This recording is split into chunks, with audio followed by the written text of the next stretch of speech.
Oak Creek's a nice place, great place to raise family, and had a lot of friends here, so it was a good experience. While I was at Oak Creek, I did sports, track, wrestling, football. I also was in a couple of clubs, SAD, which I heard you guys don't have anymore, Student Renaissance, National Honor Society. I joined the Army National Guard because I thought that I could do that. I could do that challenge, but I wanted to test myself, and I wanted the college money. I joined my junior year, and that summer after junior year, that's when I went to basic training. Following high school, that summer after graduation, I went to AIT, so my job training for the military. When I came back in that fall, I ended up going to the University of Oshkosh. I was there for about a year, found out the university life just wasn't for me. I'm more of a hands-on guy, hence the reason why in the military I work with communications, and it's very hands-on. So then I came to MATC right here in Oak Creek and went to school there for a while and ended up getting deployed. So left school with one semester left. For my first deployment, it was 2006, 2007 was the time frame, the most dangerous time in Iraq to be there. And our unit was responsible for running supplies and guarding supply trucks up through Iraq. So we had armored Humvees with 50 cal machine guns mounted on top. So we ran that. My job more specifically was I was a first shift supervisor for our communication shop, and we did anything from your installing your communication equipment, making sure everything was up and running. We did custom work, fabrication, did electrical wiring, whatever you needed to make your job easier in that gun truck. That's what we did. And then in 2018 to 19, we were scattered across the entire Middle East, our unit or our battalion. I was specifically stationed in UAE. That's where the main headquarters was. I met Cambriea through a mutual friend. She just thought we would mesh well together and introduced us over basically the internet. Typical family of 4, dogs at home, typical American family.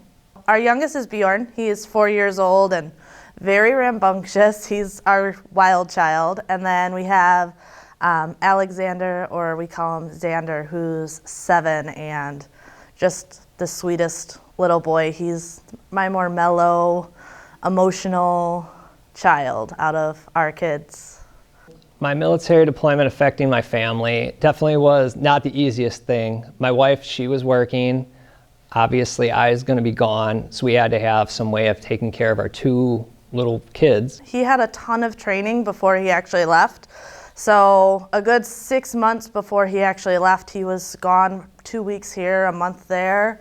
And it kind of emotionally prepared me. But with me being a Sergeant First Class in the military, the income I was making over there was enough to support her staying home and me just doing my job. So there is definitely perks being in as long as I have. You definitely make more money. I've worked full time since I was 16. So being a stay-at-home mom is no easy job, but I needed an outlet. I needed to do something for myself. So I started my channel. I've always been the one to kind of do the crazy stuff in our family that may not make us a lot of money, but could make us a ton of money. She didn't tell me at all. This was a month before I came home when she first told me that she's been running a YouTube channel and doing this. It was a way for me to put myself out there.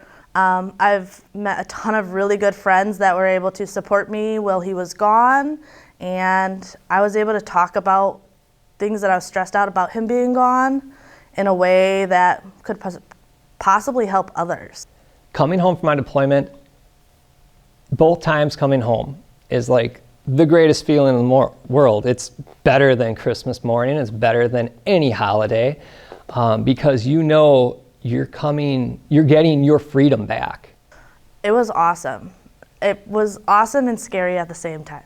Like the first week or the week before he got home was like that anticipation of really wanting him home, but that fear of where we both had new routines. He was so used to doing things the military way, and I had figured it out basically being a single parent. So it was exciting and nerve-wracking all at the same time. Xander, he looks at his dad as a superhero because he knows the things, which can all be good and bad, because as much as you want them to look at that, it was also then explaining that bad things do happen also. I always grew up with most of the men in my family have served, and the ones that haven't have become cops, firefighters, paramedics, and serving in other ways. So I don't know, it's always kind of been a way of our life. Wearing the uniform, like even being a police officer, firefighter, you wear a uniform. But in the military, when you put on that uniform, you kind of feel like a superhero. You go out, you go into dangerous places, and you come home, you feel that much stronger. So whenever I wear the uniform, I'm very proud to wear it. I have people come up to me, thank me for my service, and I'm proud to do it. I'm very happy to do it, because if I don't do it, who's gonna do it? To be able to say, hey, I serve, I've been deployed, and an even smaller number when you start looking at how far and much I've accomplished. So it feels really good to know that I'm a veteran and I have not only just put on the uniform and done my time, but actually have gone somewhere during a war and have done my job the way they wanted me to be and trained me to be.